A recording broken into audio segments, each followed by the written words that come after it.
tu te casses un os, là, la douleur que tu vas ressentir, c'est un message de ton corps, en fait de ton cerveau, qui te dit qu'il faut que tu t'arrêtes et que tu protèges cette zone-là. Ça, évidemment, comme je disais, ça vient du cerveau, ça vient pas localiser.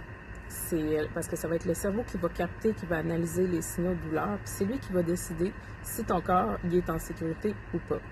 Si tu vis dans un environnement pollué puis que tu développes, disons, des maux de tête, bien, encore là, ça va être un signal d'alerte, un message. C'est le corps qui dit qu'il y a quelque chose autour ici qui ne fonctionne pas pour toi. Bon, maintenant, on va regarder ça.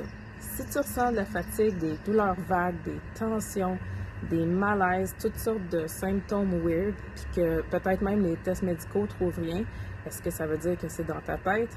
Absolument pas. Mais c'est quand même un message. Ça veut dire que peut-être que le danger vient d'une peur. Peut-être que c'est ton monde intérieur qui a besoin de te dire quelque chose, une surcharge émotionnelle, un stress chronique, un rythme de vie qui t'épuise, des relations qui sont difficiles ou encore des traumas qui ne sont pas encore digérés. Un bon exemple de ça, c'est le trac. Tu sais, tu as les mains moites, tu as le cœur qui bat vite, tu as la gorge serrée, tu as l'estomac à l'envers.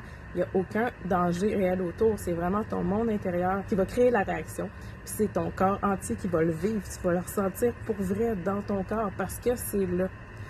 Donc, toutes ces sensations-là, du petit serrement dans la gorge à la grosse douleur corporelle qui fait que tu peux plus rien faire, ben ça fait partie d'un continuum. C'est soit le corps qui chuchote, qui parle de plus en plus fort et qui finit par crier. Mais à chaque étape, il essaie de t'aider. Il essaie de te parler. Il veut pas te... Le corps n'est jamais contre nous, OK? Il est vraiment tout le temps en train d'essayer de nous protéger.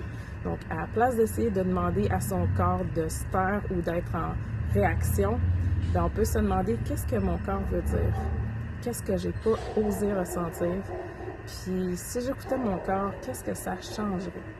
Quand tu écoutes ton corps, tu reprends du pouvoir, tu arrêtes de le combattre, puis tu commences à le comprendre, puis ça, c'est vraiment un signe que tu donnes clairement à ton corps que tu es là pour lui, puis c'est là que le rétablissement peut commencer.